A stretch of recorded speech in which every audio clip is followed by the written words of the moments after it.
ISKCON મંદિર તરફથી કરાયું પદયાત્રાનું આયોજન। યુક્રેન, રશિયા સહિત દેશ વિદેશથી ઇસ્કોન સાથે જોડાયેલા ભક્તો પણ પદયાત્રામાં જોડાયા। શહેરના માર્ગો પર સનાતન ધર્મના પ્રચાર અને બાંગ્લાદેશમાં થઈ રહેલા હિન્દુઓ પરના અત્યાચારને લઈ આ યાત્રાનું આયોજન કરાયું। શહેરના માર્ગો પર શ્રીકૃષ્ણના ભજન કીર્તન સાથે નીકળેલી યાત્રાથી વાતાવરણ પણ ભક્તિમય બની ગયું। Now we in India doing parikram for preaching Sanatan Dharma for local people. We are going to Dwaraka step by step, Surendranagar, Morbi, Rajkot, Jamnagar, Dwarka and other cities. This book changed my life. ये किताब मेरा जीवन बदल दिया। આપણી જે સંસ્કૃતિ છે આપણે ભૂલતા જઈ રહ્યા છીએ અને વિદેશના લોકો આપણી સંસ્કૃતિ અપનાવી રહ્યા છે। આ ભક્તો અમારી પદયાત્રાનો ઉદ્દેશ એ જ છે કે બાંગ્લાદેશમાં જે અત્યાચાર થઈ રહ્યા છે અને વિશ્વમાં કોઈ પણ જગ્યાએ અત્યાચાર થઈ રહ્યા છે એ બધાને શાંતિ મળે, ભગવાન બધી જે પરિસ્થિતિ છે એને સારી કરે અને બધા જ ભગવાનને પ્રેમ કરતા શીખે અને એક કૌટુંબિક એકતા વસુદેવ કુટુંબકમની જે ભાવના છે એ આપણે ઉજાગર કરીએ। ये बांग्लादेश में जो हलचल मच रहा है, अत्याचार हो रहा है हिंदुओं पर और माइनॉरिटीज़ पर, उसके लिए हमने आज पदयात्रा निकाला है। ડીસાના ભાજપના પૂર્વ ધારાસભ્ય શશિકાંત પંડ્યાએ પગપાળા અંબાજી જવા પ્રસ્થાન કર્યું। પારિવારિક બાધા પૂર્ણ થતા પૂર્વ ધારાસભ્ય માં અંબાના ચરણે શીશ નમાવવા અંબાજી જઈ રહ્યા છે। માં અંબા તમામ ભક્તોની આશાઓ અને બાધાઓ પૂરી કરે તેવી ભાવ સાથે શશિકાંત પંડ્યા પોતાની બાધા પૂર્ણ કરવા પહોંચ્યા।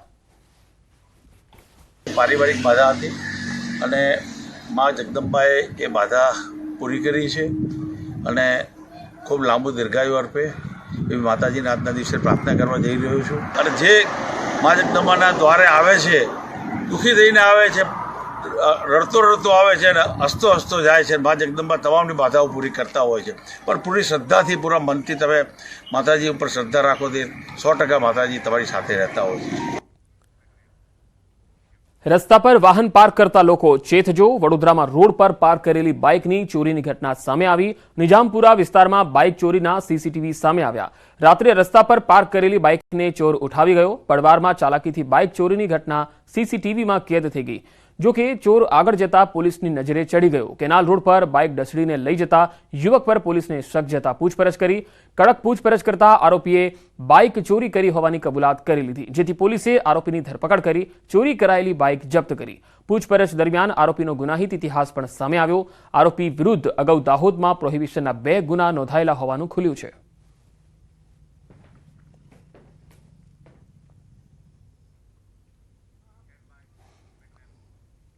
વડોદરામાં હવે તસ્કરોનો નિશાને સિનિયર સિટીઝનો આવી ગયા છે। ઘરમાં એકલા રહેતા સિનિયર સિટીઝન સાચવજો। સમા વિસ્તારમાં તસ્કરોનો ચોરીનો નિષ્ફળ પ્રયાસ। ઘરનું તાળું તોડી તસ્કરો ઘરની અંદર પ્રવેશ્યા। સમગ્ર ઘટનાના સીસીટીવી સામે આવ્યા છે। પોલીસથી બચવા તસ્કરોએ હાથમાં હેન્ડ ગ્લોવ્સ અને નિંજા માસ્કનો ઉપયોગ કર્યો। આખરે હાથમાં કાંઈ ન લાગ્યું તો તસ્કરો વિલા મોઢે પરત ફર્યા। પણ હવે તસ્કરો સિનિયર સિટીઝનોને ટાર્ગેટ કરે એવું દેખાઈ રહ્યું છે અને સીસીટીવીમાં તમે જોઈ શકો છો કે મોઢું સંતાડીને અને ગ્લોવ્સ પહેરીને આ તસ્કરો ઘરમાં ઘૂસવાનો પ્રયત્ન કરતા દેખાઈ રહ્યા છે। ઘરમાં એકલા રહેતા સિનિયર સિટીઝનોએ ખાસ સાચવવાની જરૂર છે, કારણ કે આવા તસ્કરો હત્યા સુધી અંજામ આપતા હોય છે, કારણ કે એમને લૂંટવું હોય છે, ચોરીનો પ્રયાસ કરવો હોય છે। અહીંયા પોલીસના પેટ્રોલિંગ ઉપર પણ સવાલ ઉઠી રહ્યા છે, કારણ કે સમા વિસ્તાર એ ખૂબ જ ભરચક વિસ્તાર છે, અવરજવરવાળો વિસ્તાર છે। અહીંયા ટ્રાફિક પણ હોય છે, પરંતુ આવા વિસ્તારમાં પણ ચોરો એટલા બેફામ થઈ ગયા છે કે ખુલ્લેઆમ આ રીતે ચોરી કરવાનો પ્રયત્ન કરે છે। અને એવી જગ્યા ઉપર જ્યાં લોકોની ભીડભાડ હોય છે, પરંતુ રાતના સમયે આ ચોરો આવા વિસ્તારોમાં એકલા રહેતા જે સિનિયર સિટીઝનો હોય છે એવા ઘરોને અથવા તો બંધ મકાનને નિશાન બનાવે છે। તમે નિજામપુરામાંથી એક બાઇકની ચોરી થઈ ગઈ એ તસવીરો પણ જોઈ શકો છો। સીસીટીવીમાં એક વ્યક્તિ લઈને જાય છે અને બીજી તસવીરમાં તમે સમા વિસ્તારનો જે સીસીટીવી છે એ જોઈ શકો છો, જેમાં સિનિયર સિટીઝનોને અથવા તો બંધ મકાનોને ટાર્ગેટ કરતા તસ્કરો દેખાઈ રહ્યા છે।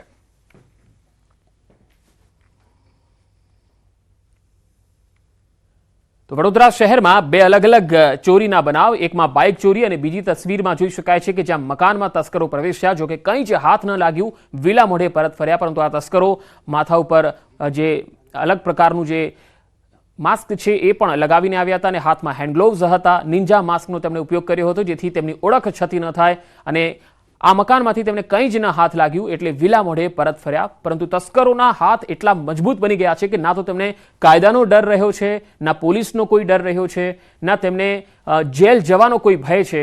તેમને માત્ર લૂંટમાં જ વધારે રસ છે અને આવા તસ્કરોને પકડીને હવે જેલમાં મૂકવા જરૂરી છે। વધુ માહિતી સાથે વડોદરાથી સંવાદદાતા હાર્દિક દીક્ષિત જોડાયા છે। હાર્દિક, બે અલગ અલગ બનાવ છે નિજામપુરા અને સમા વિસ્તારના, અને આ તસ્કરો એટલા બેફામ છે કે હવે વડોદરામાં બંધ મકાનો અને સિનિયર સિટીઝનોને ટાર્ગેટ કરી રહ્યા છે। હાર્દિક, હવે પોલીસ શું કરી રહી છે? બિલકુલ, પોલીસ તો નાઇટ પેટ્રોલિંગ કરી રહી છે તેવું કહી રહી છે, પરંતુ અસલમાં નાઇટ પેટ્રોલિંગ તસ્કરો કરતા હોય તેવું લાગી રહ્યું છે। વડોદરા શહેરના નિજામપુરાના દ્રશ્યો જ્યાં સમાના દ્રશ્યો જ્યાં સમા વિસ્તારમાં તસ્કરો જે છે તે સિનિયર સિટીઝનના ઘરે ચોરી કરવા આવ્યા હતા તે સીસીટીવીમાં કેદ થયા।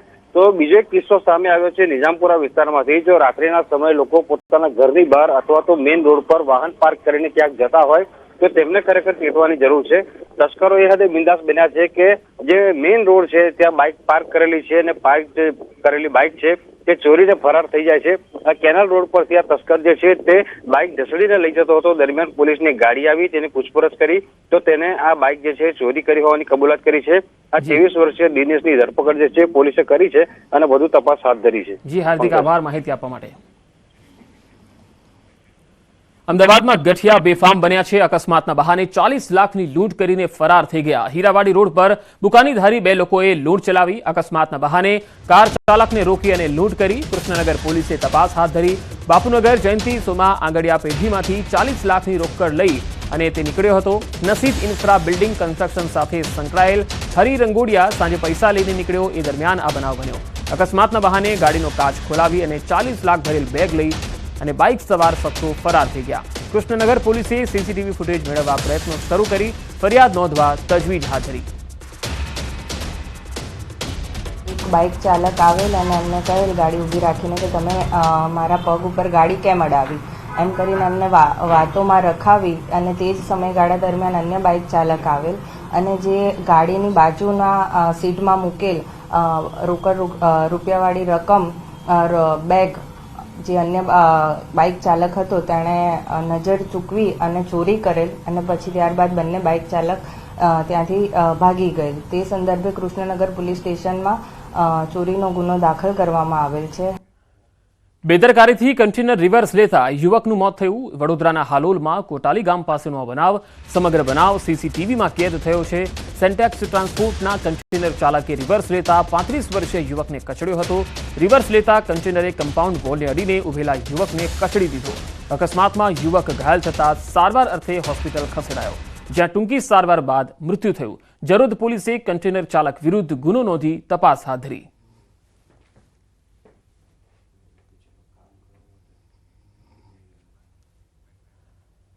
વડોદરા મનપાની ડોર ટુ ડોર કચરો લેતી કચરા ગાડીએ એક બાળકને કચડી નાખ્યો। છાણીમાં આવેલી અભયનગર સોસાયટીમાં ગઈકાલે સવારે આ ઘટના બની। 4 વર્ષનો દેવાંશ ગોલાનિયા સોસાયટીમાં રમતો હતો, એ દરમિયાન તેને કચરાની ગાડીના ચાલકે કચડી નાખ્યો। કચરાની ગાડી ચાલકે રિવર્સ લેતા સમયે દેવાંશને અડફેટે લીધો। દેવાંશને કમર અને બંને ઘૂંટણના ભાગે ગંભીર ઇજાઓ પહોંચી।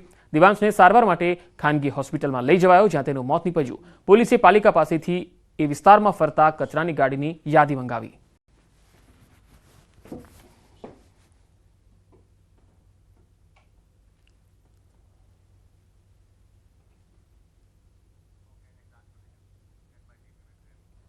રાજકોટ શહેરમાં વધુ એક મારામારીની ઘટના સામે આવી। 80 ફૂટ રોડ પર ચાલતી સિટી બસના ડ્રાઈવર અને વાહન ચાલક વચ્ચે મારામારી થઈ। આ મારામારીનો વિડીયો પણ વાયરલ થયો છે। તમે જોઈ શકો છો કે સિટી બસના ડ્રાઈવર અને વાહન ચાલક કેવી રીતે જાહેર રસ્તા પર મારામારી કરી રહ્યા છે, જાણે કોઈ અસામાજિક તત્વો હોય એ પ્રકારનું વર્તન કરી રહ્યા છે।